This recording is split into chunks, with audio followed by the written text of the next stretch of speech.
चारों ओर बर्फ से ढकी रूस की गलियां, हड़बड़ाते लोग, मोटे कोटों में लिपटी जिंदगी। इन सब के बीच एक लड़की अपने लैपटॉप पर भारत के ताजमहल की तस्वीरों को बार बार देख रही थी। उसका नाम था इलिया। इलिया 25 वर्ष की एक स्वतंत्र और जिज्ञासु सोच वाली युवा लड़की थी। मॉस्को में पली बढ़ी और पेशे से एक ट्रैवल ब्लॉगर। वो उन लोगों में से थी जो सिर्फ देखने के लिए नहीं, महसूस करने के लिए यात्रा करती थी। उसकी आंखों में सपने थे, मगर कोई फिल्मी रोमांस नहीं। उसे भारत की रंग बिरंगी संस्कृति, भीड़ भाड़, शोर और उसमें छिपी आत्मा ने आकर्षित किया था। Where people eat with hands and welcome you with folded hands, उसने एक बार अपने वीडियो में कहा था।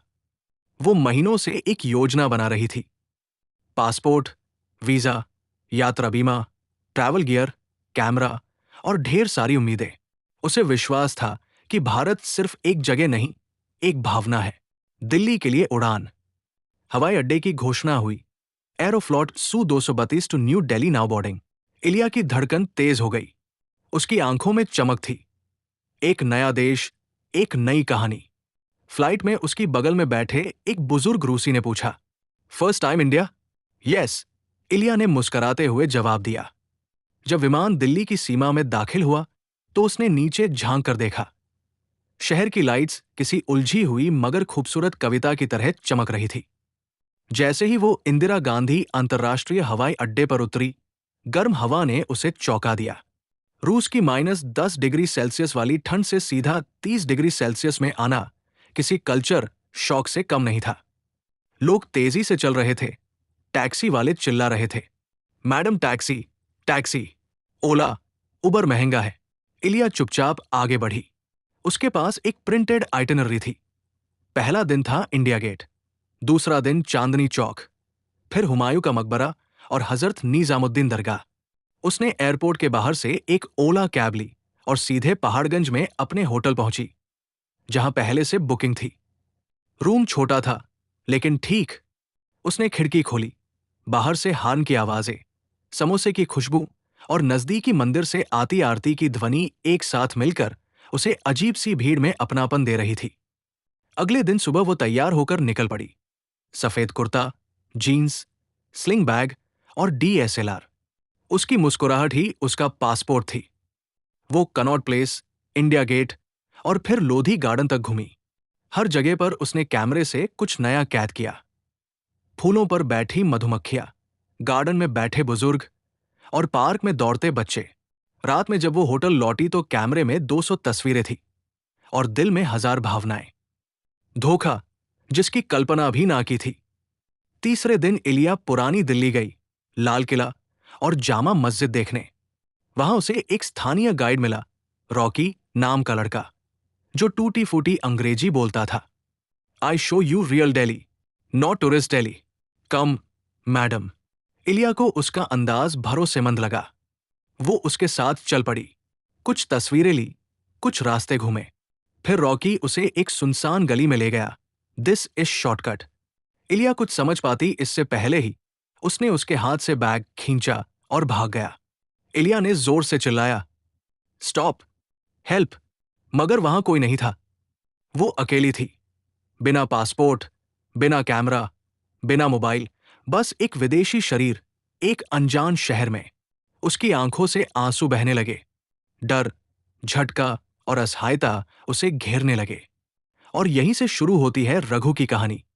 जैसे ही अंधेरे में भटकती इलिया को 3-4 लड़कों ने देखा, वे पीछे लग गए। उसके गले से चेन खींचने की कोशिश, उसके रास्ते रोकने लगे। इलिया भागने लगी। उसकी सांस फूल रही थी। इसी भागती दौड़ती लड़की की चीख अचानक एक ऑटो वाले के कान में पड़ी, जो सामने चाय की दुकान पर खड़ा था। उसका नाम था रघु। दिल्ली की संकरी गलियों में साइन साइन करते ठंडी हवा के बीच एक विदेशी लड़की इलिया अपने बैग के लुट जाने और 3 स्थानीय बदमाशों के पीछा करने से घबराई हुई भाग रही थी। उसका दिल बुरी तरह धड़क रहा था, जैसे एक मिनट भी और जिंदा रहने की कोई गारंटी न हो। उसके पीछे छाया जैसे आकार 3 लड़के अंधेरे में उसकी परछाई से तेज भाग रहे थे। ऑटो वाला जो नायक बन गया। उसी समय दिल्ली के दरियागंज के पास एक ऑटो खड़ा था, जिसमें बैठा था रघु यादव। 35 वर्षीय रघु एक दिन में 14 घंटे ऑटो चलाता था। मेहनती, ईमानदार और बिल्कुल साधारण इंसान। उसके चेहरे पर एक थकान होती थी, मगर आंखों में ईमानदारी चमकती थी। उसकी मां बीमार थी, बेटा पढ़ाई में तेज था और वो खुद रोज अपने जीवन को तोड़-मरोड़ कर जी रहा था। रघु चाय के गिलास में एक चुस्की ले ही रहा था कि अचानक एक चीख सुनाई दी। Help, please help. वो तुरंत उठा। दूर एक गोरी लड़की दौड़ रही थी। पीछे 3 लोग थे। उसने चाय फेंकी, बिना ऑटो स्टार्ट किए भागा, रास्ता रोका और चिल्लाया, अरे ओ, छोड़ दो बहन को। तीनों लड़के झिझके। रघु ने हाथ में रखा रिंच उठाया और एक को ललकारा, भैया पुलिस बुलाओ क्या? तीनों लड़के भांप गए कि मामला गर्म हो गया है और अंधेरे में गलियों में भाग गए। इलिया कांप रही थी, चेहरा लाल हो चुका था, सांसें उखड़ चुकी थी। वो बोली, passport gone, bag gone, I am lost. Raghu को आधा समझ में आया, आधा नहीं, मगर उसने तुरंत कहा, बैठो बहन, बैठो, डर नहीं, कोई कुछ नहीं करेगा। इलिया को सहारा देकर उसने ऑटो में बिठाया। रघु ने उसे सीधे अपने घर ले जाने का फैसला किया। वो जानता था पुलिस अब उसका समय खा लेगी और लड़की की हालत ऐसी नहीं थी कि सवाल जवाब झेले। घर पहुंचने पर एक छोटी सी झुग्गी, टीन की छत, 2 कमरे, एक टूटा सा टेबल फैन। रघु की मां शारदा देवी बिस्तर पर थी और एक छोटा बच्चा अंश पढ़ाई कर रहा था। रघु ने दरवाजा खोला और कहा, माई, एक बहन को बचा के लाया हूं। विदेशी है। शारदा देवी चौंकी, लेकिन कुछ नहीं पूछा।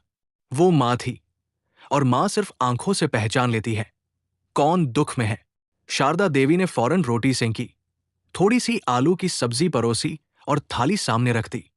इलिया की आंखों से आंसू बहने लगे।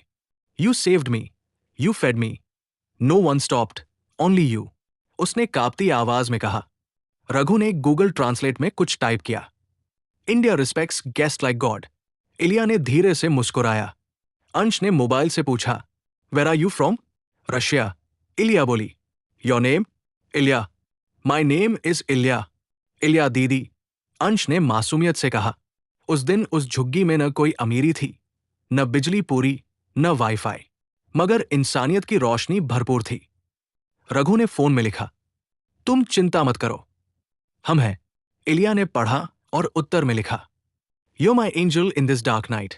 रघु को एंजेल शब्द समझ नहीं आया, मगर उसकी मुस्कान में जो सुकून था वो सब समझा गया। रात को अंश जब सो गया, रघु एक कोने में चारपाई पर लेटा और छत की ओर देखने लगा। वो सोच रहा था, किस्मत ने एक परदेशन को मेरे रास्ते क्यों भेजा? शायद उसकी गरीबी को किसी अमीर कहानी का नायक बनाना था। दिल्ली की सुबह थी, हल्की ठंडी हवा और आसमान में धुंध सी चादर। रघु ने अपनी पुरानी हरी शर्ट पहनी, बाल में तेल डाला और ऑटो स्टार्ट किया। इलिया पीछे बैठी थी, एक सिंपल सूती दुपट्टे से सिर ढके हुए, आंखों में उम्मीद लिए। आज वो दोनों जा रहे थे दिल्ली पुलिस स्टेशन। उद्देश्य लूट की रिपोर्ट दर्ज कराना, ताकि इलिया का पासपोर्ट, कैमरा और पहचान पत्र दोबारा मिल सके। पुलिस थाने का वातावरण वही था, भीड़, फाइलों के ढेर, गालियों की फुसफुसाहट और कुर्सी पर बैठे एक दरोगा की उबाऊ आंखें। रघु ने हिम्मत करके कहा, साहब, एक एफआईआर लिखवानी है। ये लड़की विदेशी है, इसका सामान चोरी हुआ है। दरोगा ने नजरें उठाई। इलिया को ऊपर से नीचे तक देखा। विदेशी लड़की? तो तू इसका क्या लगता है? रघु बोला, मैंने इसे बदमाशों से बचाया था, अब इसकी मदद कर रहा हूं। दरोगा ने ठहाका लगाया, अरे वाह, विदेशी लड़की मिल गई, अब हीरो बन गया तू। पास खड़ा एक सिपाही भी बोला, कुछ गड़बड़ है साहब, ऐसे कैसे कोई ऑटो वाला विदेशी को घर ले जाए? इलिया, जो माहौल और भाषा नहीं समझ पा रही थी, बस इतना जानती थी कि सब कुछ तिरस्कार भरी नजरों से देख रहे थे, वो घबराकर रघु की ओर देखने लगी। उसने गूगल ट्रांसलेट खोला और लिखा, they not helping. Why? Raghu ने धीरे से स्क्रीन देखा और गुस्से में बोला, क्योंकि इनकी नजर में गरीब आदमी की बात की कोई औकात नहीं।